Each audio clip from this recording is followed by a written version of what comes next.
Muy buenos días, mi nombre es Andrés González Flores, investigador predoctoral de la Universidad Complutense de Madrid.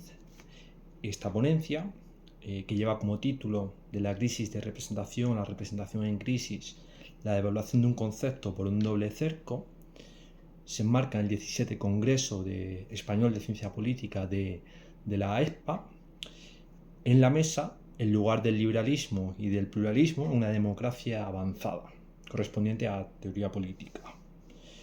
Voy a presentar en tres partes. Una primera de presentación del problema del doble cerco al que se vio sometido, la representación política. Un segundo momento que presentaré el giro representativo y los argumentos de salida de este doble cerco, para después culminar con aquellos argumentos más problemáticos, los elementos limitantes y nuevos desafíos que abren estos argumentos de salida. Digamos que la representación política es un concepto de difícil aprehensión, es un concepto profundo, concepto complejo. Esto no siempre se ha visto así. De hecho, había un momento en el que no se abordó desde esta multidimensionalidad. Hablamos del periodo que transcurre entre los 50 y los 90 del siglo pasado. Esto ocurrió en parte destacada de la teoría política y también en la ciencia política empírica. Así lo sitúan una serie de autores bastantes que han pensado esta cuestión. Así se argumenta que la teoría política no abordó directamente el problema, y como la ciencia política empírica vio simplemente la representación como un problema de congruencia. Hablamos de un periodo en el que dominó una concepción de mínimos de la representación como gobierno representativo y sus instituciones. La concepción dominante tenía como base un pueblo que tenía una voluntad y una capacidad de transmisión previa, algo que hay que representar de manera congruente, aun cuando también el representante tenía autonomía de actuación. Vemos que representante y representado se constituye en temporalidades y esferas separadas, lo que venía enmarcado en una concepción de democracia liberal representativa, un esquema clásico de autorización y rendición de cuentas, donde el elemento central para su funcionamiento era el proceso electoral. La democracia representativa se constituía así como gobierno de instituciones representativas formales, una versión de democracia de mínimos, concepción estándar de carácter formal, electoral, territorial, nacional, así también como un concepto de tendencia estática. Se dio una asociación entre lo democrático y lo representativo en esta concepción. Esta concepción estándar de mínimos fue contestada desde la perspectiva de la participación política y de la deliberación. Se hizo una defensa de la democracia, una ampliación de esta en oposición a la representación, especialmente desde la participación. Se destaca en esta línea, son muchas las autoras y autores, Bateman, Macpherson, Barber, se levantan frente a una concepción, elitista, a veces vinculada, por ejemplo, a Schumpeter. Es una crítica que se da desde la asociación democracia a participación directa, al calor de los movimientos del 68 y todos los desarrollos posteriores. Se hizo además, normalmente desde una perspectiva progresista, sino también posiciones que no solamente señalan este contexto, sino que dicen que este es un problema inserto en la propia democracia moderna, que en muchas ocasiones ha venido definido desde la posición de la democracia directa e inmediata. Esta crítica, por tanto, acepta como válida la concepción estándar de la representación, lo que provoca que profundice esa noción formalista, estática, elitista de lo representativo, donde por lo tanto habría que tratar de superar, de ampliar, de ir más allá de la representación. Entonces, sea por esta vía de elusión conceptual, de aceptación crítica o de ampliación, situamos la relación en este doble cerco, lo que supone supuso una devaluación conceptual que hoy todavía acompaña en muchas ocasiones a la representación. Por lo que, llegados a este punto, nos preguntamos por aquellos argumentos que han tratado de sortear el doble cerco que limita a la representación, lo que como decíamos, deriva un cuestionamiento de los problemas de estos argumentos de salida y que nos lleva a indagar a estas continuidades limitantes y así como nuevos puntos contradictorios en esta relación democracia-representación. La narración aquí hecha corresponde en gran parte a una genealogía propia de lo que se ha denominado el giro representativo. Digamos que los estudios de representación política tienen un momento de auge a finales de los 90. De especial importancia obras como Los principios del gobierno representativo, de Bernard Manning, La política de la presencia, de Anna Philippe, o Representaciones de democracia, de David Plotke. Se produce un periodo de diversas agendas de estudios de representación política. Como veníamos diciendo, se llama como el giro representativo. Hay autores que también han puesto más el foco sobre el carácter constructivista de este giro. En cualquier caso, los estudios de representación política cambian las coordenadas de aprehensión del concepto, si bien se argumenta que hay un punto de excepción previo que se toma como referencia, que es el concepto de representación política de Hannah Pitkin. Digamos que un poco este giro rescataría de un largo olvido. Uno de los caracteres fundamentales del giro, por tanto, es entender el debate participación versus representación como, en términos democráticos, como improductivo. Sí, Plotke anuncia que representación es democracia. Se trata de superar el periodo anterior.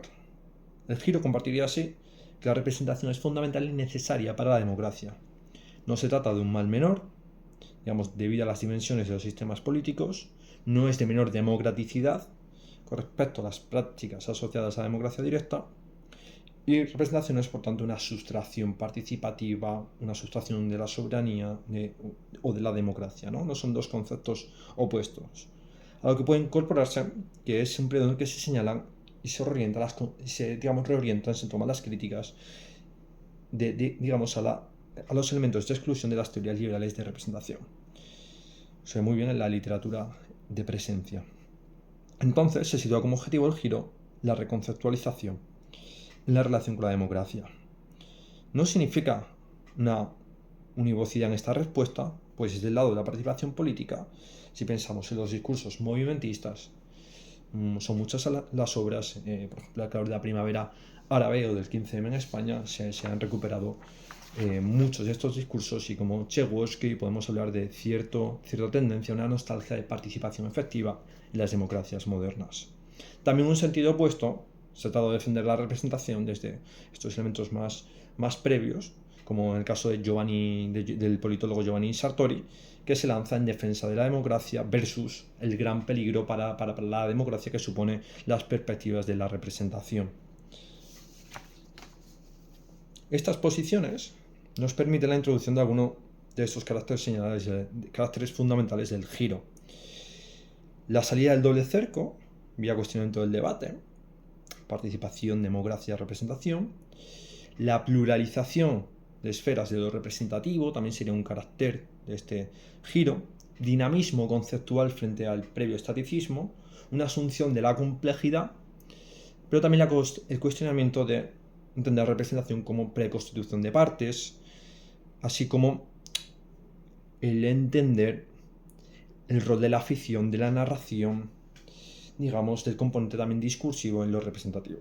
También ese señalamiento a los elementos de exclusión política y buscar vías muy claramente en la vía de los contextos de desigualdad, proponer vías de representación descriptiva, es decir, la idea de presencia muy fuerte. Esta idea de presencia, digamos, si bien tiene ese componente más mecanicista, que supone también la persistencia de algo que hay que representar y que se debe reflejar de manera transparente. Y esto choca con el carácter constructivista de gran parte del giro, que se haría cargo más de la conformación de esa idea de presencia en ambas partes del acto representativo. Digamos, se hace más cargo de la construcción recíproca de representante y representado, de un juego creativo y revisable entre las partes, y así también hay posiciones que critican esto, ¿no? Como dice, esto es ausencia de fundamento, la indeterminación y la contingencia que esto produce, digamos, no permite la construcción sólida de instituciones.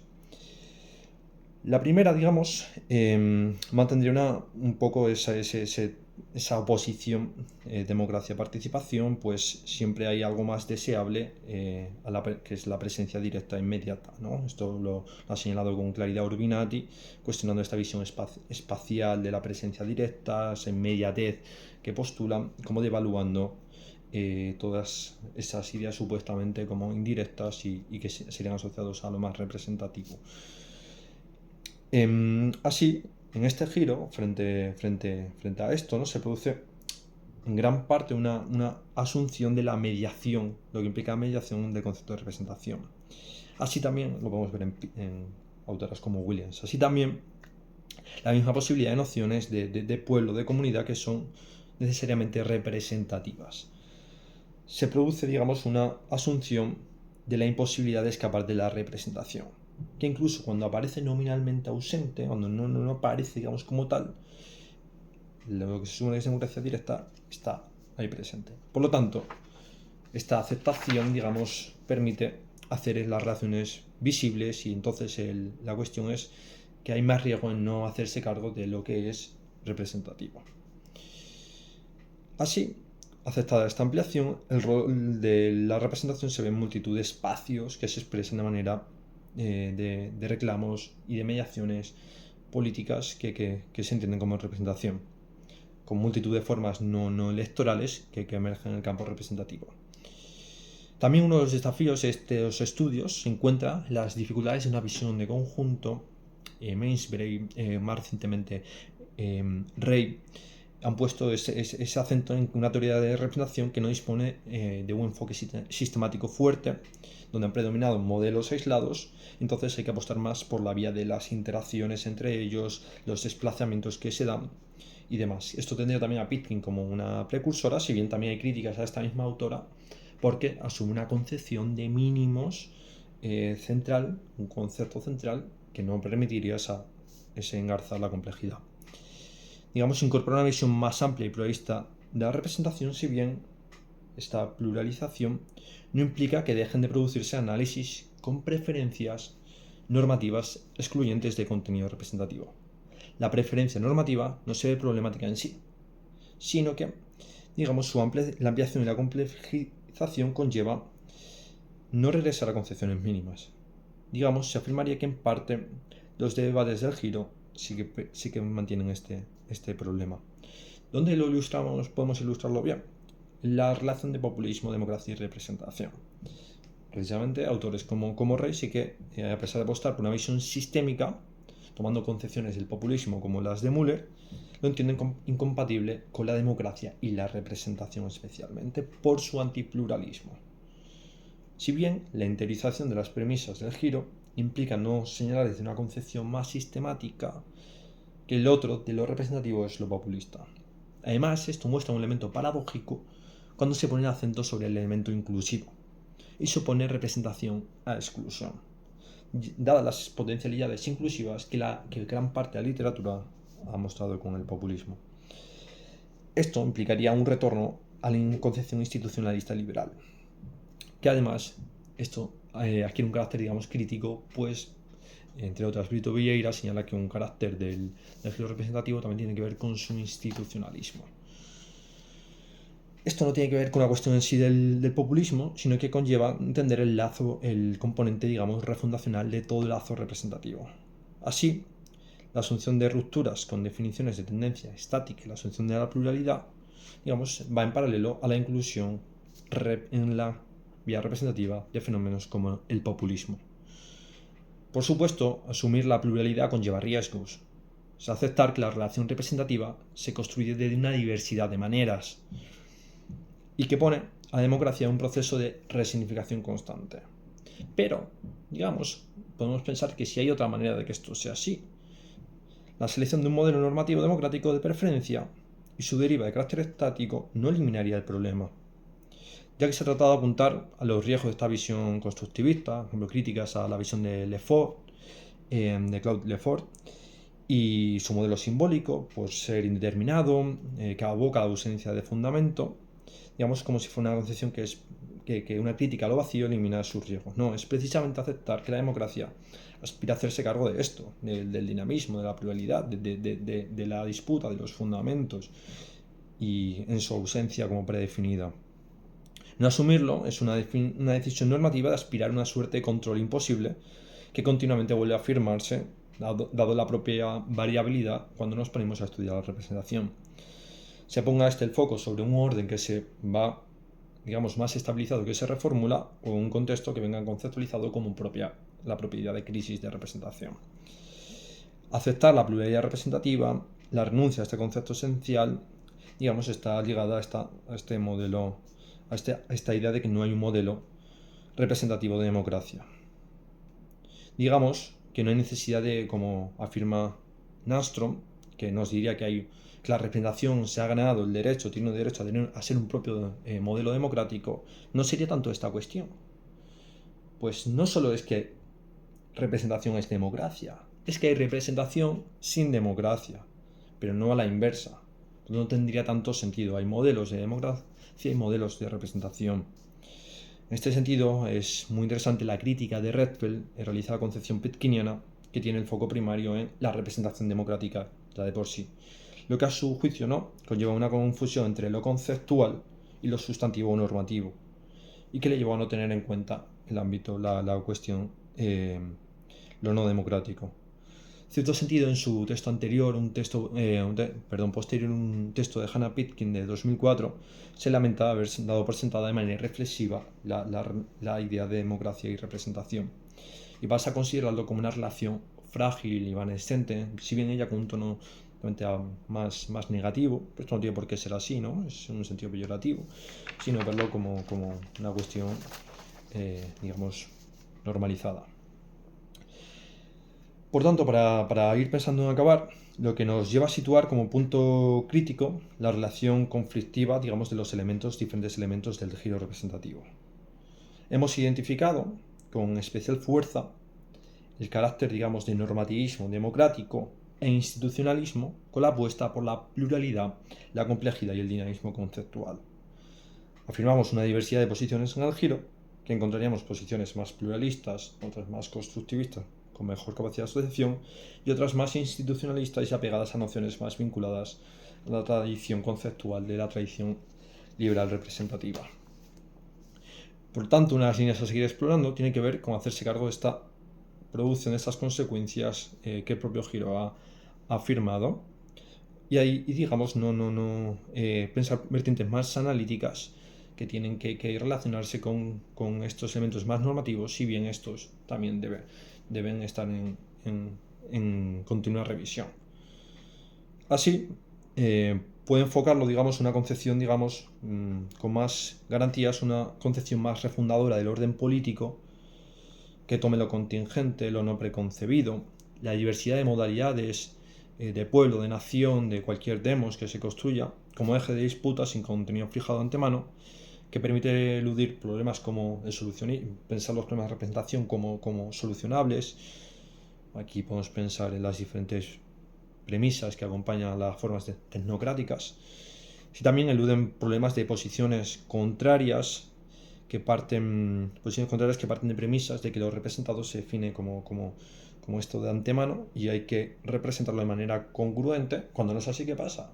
Entra todo en crisis, hay mala representación y demás. Pero también permite incluir otros fenómenos que vertientes más tradicionales o que retoman ideas institucionalizantes quedan excluidas, como es el claro caso del populismo. Si bien, para acabar, estas visiones dinámicas tienen sus virtudes ciertos desafíos incorporados. En especial, una dificultad para fijar la idea de orden, para fijar la idea de crisis y las fronteras entre ellos. Nos pondría así ante la idea de un orden una revisión constante y dificultad entonces para captar la propia idea o lo que es específico de la crisis, una crisis continuada, que esto es bastante habitual y que no permite capturar la configuración del orden representativo, las nuevas configuraciones. Sí parece que la postulación, digamos, de tipologías o modelos de representación se postula como democracia y por supuesto nos va a ayudar a fijar ejes explicativos. Si bien luego siempre tenemos que pensar que tenemos que hacernos cargo de los cambios, de los problemas de la fijación y del estatismo, y que además la representación política tiene cierta tendencia nostalgicista en los estudios de representación, como señala entre otros Santiago Gerchunov, que además suma el problema de las reacciones superacionistas, que cuando se estatiza demasiado, cuando se vuelve más estático el concepto, y que acaba devaluando por cercos a los conceptos. Por lo tanto, dado de dónde venimos, puede ser que merezca la pena correr el riesgo de apostar por ir articulando la diversidad conceptual y de ir abordando la amplitud del fenómeno, de los fenómenos asociados a la representación política. Muchas gracias.